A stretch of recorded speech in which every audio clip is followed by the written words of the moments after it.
Halo, apa kabar Anda semua? Semoga selalu dalam keadaan sehat walafiat. Ini banyak yang nggak semangat kayaknya, banyak yang lemes nih gara-gara baca keputusan dari Hakim Mahkamah Konstitusi dan banyak yang merasa di-prank ini seorang orang seluruh Indonesia, Bung Rocky, karena ini baru satu pemohon ya yang dibacakan permohonan di 01 atau pemohon satu itu dan 5-3 posisinya Bung Rocky, ada 3 hakim yang dissenting opinion Saldi Isra, Arif Hidayat dan Eni Nurbaningsih. Pak Soehartoyo yang selama ini digadang-gadang oleh banyak orang akan termasuk yang progresif itu ternyata menolak sepenuhnya. Kelihatannya kalkulasi yang kita buat kemarin kan minimal kita ingin ada 4-4 itu dan yang kita udah pastikan memang Saldi ya, Arif Hidayat ya, lalu Arif Ibu Eni dan Ibu Eni dan Soehartoyo. Ternyata Soehartoyo nggak di situ. Jadi kelihatannya memang dibaca oleh kekuasaan, lalu pasti yang disasar ada Soehartoyo supaya tidak 50-50 kan. Dan tentu Soehartoyo keterangannya apa ya, Soehartoyo pasti sangat mungkin kita duga ada sprindik juga yang diam-diam dipegang oleh Jokowi terhadap Hakim Soehartoyo. Karena kalau kita lihat dari awal Soehartoyo justru yang paling progresif. Kan itu dasarnya kan. Ya. Jadi kita lihat bagaimana seseorang mengumpankan dirinya untuk diperalat oleh kekuasaan tuh. Kita mesti anggap bahwa Soehartoyo adalah alat dari kekuasaan aja. Karena kalau pakai akal sehat dan psikologi orang sehat, nggak mungkin Soehartoyo itu menolak sepenuhnya tuh. Buat apa Soehartoyo ngecap dan memberi sinyal di semua televisi station itu bahwa akan ada sesuatu keputusan yang kira-kira distintif gitu, sesuatu pembeda dengan keputusan sebelumnya tuh. Ternyata dia tidak bergerak atau tidak mampu untuk memelihara integritasnya sebagai hakim konstitusi. Jadi udah itu semua hal yang dengan mudah akhirnya kita bisa analisis bahwa moral, mental dan integritas dari hakim-hakim, demikian juga saudara siapa namanya nih, P3 ini nih. Arsul Sani.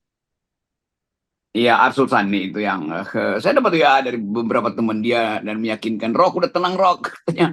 Itu Arsul Sani pasti akan sangat adil dalam memutuskan. Ternyata dia juga nggak mampu dan jadi semua orang yang ada di situ, Fajar segala macam itu, dengan kuat kita duga bahwa mereka sebetulnya adalah peralatan kekuasaan. Jadi Mahkamah Konstitusi betul-betul mahkamah keluarga yang ada 3 atau 4 peralatan di situ, itu mereka yang meloloskan itu kan. Dan kalau kita baca sebetulnya dalilnya bahwa tidak ada nepotisme karena Gibran itu dipilih bukan ditunjuk. Betul ya. Ya itu apa poin itu apa? Tentu saja dia dipilih setelah ditunjuk oleh bapaknya pada pamannya kan.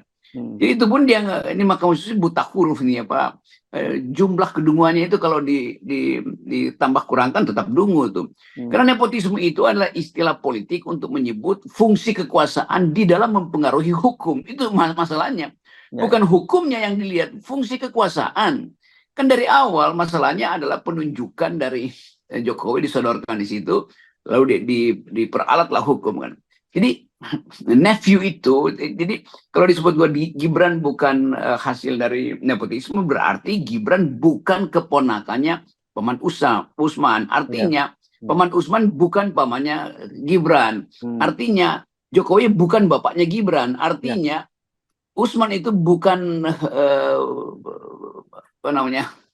apa namanya mertua besan ipar bukan iparnya Gibran. Kan ipar Jokowi bukan Gibran, ipar Jokowi bukan iparnya Jokowi. Bingung kan. Jadi memang nggak ada nepotisme. Oke. Tidak ada nepotisme kalau Paman Usman bukan iparnya Jokowi, dan tidak ada nepotisme kalau Paman Usman bukan pamannya Jokowi, apalagi tidak ada nepotisme kalau Gibran bukan anaknya Jokowi. Kan itu namanya pengertian nepotisme. Jadi ini hakim ini betul-betul dungu untuk melihat bahwa nepotisme itu artinya penggunaan kekuasaan untuk mempengaruhi hukum. Itu masalahnya, bukan hukumnya yang diperlihatkan bahwa ya secara hukum memang tidak nepotisme karena dia dipilih itu apa namanya appointed, scribe bukan appointed. Jadi dari awal kita lihat bagaimana ketakutan hakim itu untuk bahkan mengerti istilah itu, the nephew itu, atau kata nephew yang asalnya nepotisme. Jadi sebetulnya ya udah anggap aja bahwa memang ini mahkamah ketololan atau MK itu mahkamah kedunguan tuh. Dan kita mengucapkan itu sebetulnya sebagai pelajaran sejarah, tapi nggak ada soal di situ. Karena memang untuk membusuk itu harus dari akarnya tuh. Nah, Mahkamah Konstitusi akar yang memang lagi membusuk. Jadi kita Ya, ya. terima itu. Tetapi kita tahu juga bahwa politik tidak sekedar berhenti di Mahkamah Konstitusi. Dan itu yang mungkin kita lihat besok itu pasti IHSG melambung tuh. Pasti dolar itu terbang, kan kira-kira itu yang kita bayangkan tuh. Jadi pasar uang itu akan jadi sinyal bahwa seluruh parameter pasar uang pasti akan negatif tuh, dolar meningkat dan IHSG jatuh itu. Kira-kira begitu sinyalnya tuh, dan kita bisa pastikan bahwa dinamika politik atau perselisihan politik akan berlanjut terus karena tetap ada sesuatu yang tidak terduduk tuh, tidak well established dari keputusan hakim-hakim ini. Ya, ini kan jadi kan orang itu merasa tadinya seperti punya harapan gitu ya, pakai sampai para menteri didatangkan walaupun kemudian para pemohon tidak boleh bertanya, itu orang masih tetap excuse lah. Ini ada kemajuan dan orang berharap ya kalau Anda kan sering menyebut sebagai apa judicial activism. Kita belum sampai pada hero activism gitu. Kita boro-boro berharap hero activism gitu ya. Nggak ada itu ya. Kelas-kelas mereka ini ya kelas-kelas memang orang yang iya namanya job seeker lah mereka tadinya mencari jabatan dan kemudian didudukan di MK gitu ya. Itu terlihat kualitas hakim konstitusi akhirnya adalah betul pencari kerjaan itu, dan mereka memutuskan tidak dengan mengetuk palu tapi dengan menonjok cincin itu. Jadi jari-jari mereka rupanya punya cincin juga tuh, sehingga agak bisa memutuskan dengan baik. Tapi kita tidak ada hal yang kita cengengkan di situ. Selain menganggap bahwa memang peradaban hukum kita itu di Mahkamah Konstitusi itu belum berhasil, belum berlaku. Dan itu sebetulnya penanda bahwa memang bangsa ini harus membusuk sebusuk-busuknya, yang disebut political decaying itu, mengalami dekomposisi itu, seperti jenazah itu dia membusuk sampai ke akar-akarnya tuh, baru bisa bangkit lagi itu. Tapi orang ya lumayan lah, ya, artinya masih ada 3 hakim atau 4 hakim yang 3 hakim yang bisa menunjukkan bahwa mereka itu memang ada dalam tekanan tapi berhasil lolos dari dilumpuhkan oleh kekuasaan. Yang 5 itu memang betul-betul hakim yang ditanam oleh kekuasaan di situ tuh. Dan tidak mungkin kita membayangkan bahwa 5 ini tidak ada masalah dengan masa lalu dalam soal politik misalnya, atau bisnis atau segala macam lah. Jabatan masa lalu ya, misalnya kan yang jabatan di masa lalu itu. Kan misalnya kemarin orang berpikir bahwa kalau ini kuncinya di Soehartojo sebenarnya. Kalau Soehartojo tetap bersama dengan yang 3 orang ini ya, bersama Saldi Isra, Arief Hidayat dan Ibu Eni Nurbaningsih, itu kan posisi 4-4 dan dia sebagai ketua panelnya, ketua Mahkamah Konstitusi itu akan menjadi penentu. Tapi ternyata memang betul-betul kuncinya ya Soehartojo yang ditarik ke sana. Selesai barang itu begitu dia ditarik ke sana gitu. Saya kira dipaksa Soehartojo supaya jangan matiin handphone itu. Mungkin 20 menit terakhir itu kan tetap kita bisa konstruksikan nanti. Satu waktu akan ada now it can be told. Artinya kita satu waktu tidak akan tahu tuh momentum apa yang menyebabkan Soehartojo yang udah berupaya untuk jadi simbol, jadi semacam moralis di situ, tiba-tiba berubah tuh. Artinya ada busuknya juga Pak Soehartojo itu. Kan kita mesti anggap begitu tuh, karena kita nggak mungkin membuat analisis tanpa melihat tendensi-tendensi awal kan. Kan semua tendensi yang diperlihatkan oleh Soehartojo itu ada tendensi yang positif terhadap tuntutan, dan itu yang melegakan sebenarnya. Jadi bayangkan aja bahwa Soehartojo itu akan dicatat oleh Mahasiswa Fakultas Hukum, akan dicatat oleh LSM, dicatat oleh emak-emak sebagai manusia yang memang sukar untuk memperlihatkan kejujuran itu. Dan kita bisa pahami mungkin sambil memaafkan bahwa Pak Soehartojo pasti ada sprindik yang dalam 2 senti itu dikeluarin oleh Jokowi, lalu ada ketakutan. Tetapi itu biarkan dugaan kita itu dibuktikan oleh sejarah nanti. Ya, dan bukan prejudice gitu ya, atau ya bukan atau trial by the press, bukan, ini dugaan saja ya, gitu ya. Kita duga karena justru karena terlalu putih wajah Pak Soehartojo itu ketika bertemu dengan wartawan yang cerdik dan cerdas, lalu dia katakan iya itu ada sesuatu yang tidak pantas di situ. Cara dia menegur beberapa konsultan hukum atau pihak yang berperkara itu menunjukkan bahwa dia ada konsistensi. kan orang percaya pada bahasa tubuh beliau kan, dan Ya. itu karena itu kita anggap dia pasti konsisten. Tapi kita tentu dari awal ragu, ini kan semacam pegawai dari Mahkamah Agung yang ditaruh di Mahkamah Konstitusi kan. Jadi itu pun genealogi itu, jejak-jejak itu kita bisa duga dengan kuat bahwa tekanan pada dia itu memang berat. Tetapi lebih dari itu, dia tidak mampu untuk menunjukkan bahwa dia hakim Mahkamah Konstitusi, Ya. bukan sekedar calok hukum yang ditaruh oleh presiden di situ kan. Ya. Jadi sekali lagi ini mesti kita duga dengan kotor supaya kita tidak canggung untuk mengatakan bahwa ini Mahkamah Konstitusi isinya adalah begal-begal konstitusi. Ya. Nah, ini kan sebenarnya begini, yang orang terkejut-kejut itu adalah bahwa semua dalil pemohon itu ditolak. Itu bayangkan Bung Rocky. Padahal kan sebenarnya itu banyak sekali sisi-sisi lain yang sebenarnya bisa dikritisi begitu ya. Semua dalil ditolak. Tapi setelah kita cermati ternyata sebenarnya awal mulanya ya soal putusan 90 itu Bung Rocky.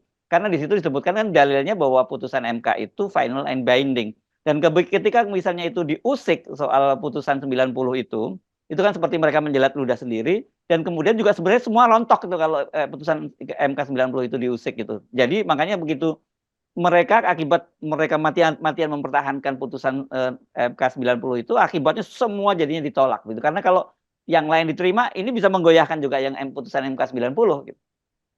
Ya itu yang di dalam filsafat hukum. Nah sekarang saya terangkan fungsi dari filsafat hukum ya. Ya, oke. Itu ada yang disebut aturan normatif. Jadi norma di atas itu tidak boleh, norma di bawah tidak boleh bertentangan dengan norma di atas tuh. Karena normanya adalah final and binding, maka tidak mungkin dibatalkan. Nah ajaran ini ajaran dari Hans Kelsenian yang dari tahun 60 itu jadi semacam buku induk di dalam teori hukum kan. Nah itu sebetulnya soalnya. Lain kalau kita pakai legal reasoning yang sifatnya criticism, legal reasoning yang sifatnya feminist mode of thought, yaitu bahwa semua dalil yang diajukan dia mesti diuji di dalam genealoginya tuh. Asal usul dari dalil itu apa? Kan itu dasarnya kan.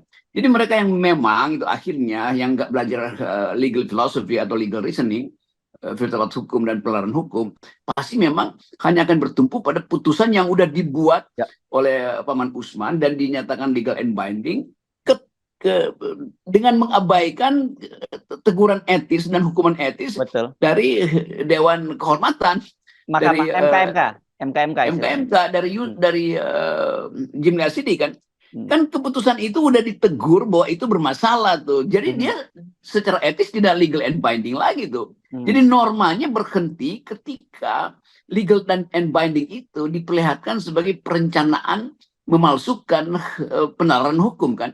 Kan nalar hukum mengatakan kalau awalnya hulunya udah tidak etis, maka ujungnya juga tidak etis. Walaupun mereka bertahan bahwa itu legal and binding. Iya, legal and binding mestinya bersih secara etis. Tidak ada teguran dari Jimli sebagai ketua MKMK waktu itu kan. Jadi terlihat bahwa memang ada sejumlah kedunguan yang nggak mungkin kita pertahankan di situ. Atau sejumlah ketololan yang akhirnya mesti kita perlihatkan akhirnya kan.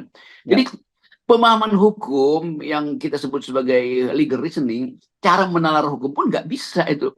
Mahkamah Konstitusi ini. Jadi di samping tiga orang ini yang mungkin memang dari awal tahu bahwa mereka berjuang sebetulnya di dalam kondisi yang tidak menguntungkan, tapi bagi kita ya udah yang tiga ini ya, Pak Saldi Isra, Pak Arief Hidayat dan Ibu Heni itu udah berupaya untuk bertahan itu, tapi ya gagal aja. Kenapa dia gagal? Karena rekan-rekannya itu betul-betul belum pada kapasitas untuk menjadi hakim Mahkamah Konstitusi. Jadi semacam dipaksakan itu. Ya sama seperti Gibran, karena dipaksakan maka dibully lagi kan oleh netizen kan. Jadi udah itu lengkaplah bahwa Jokowi memang masih ada dalam kemampuan untuk menggenggam. Nah, konyolnya adalah di genggaman Jokowi yang sudah mau lengser ini, yang udah lumpuh ini, udah jadi bebek lumpuh ini pun 4 hakim itu masih takut. Jadi ini hakim-hakim yang 5 hakim itu masih takut. Jadi, bayangkan misalnya 5 hakim itu lebih takut pada bebek lumpuh daripada nalar hukum.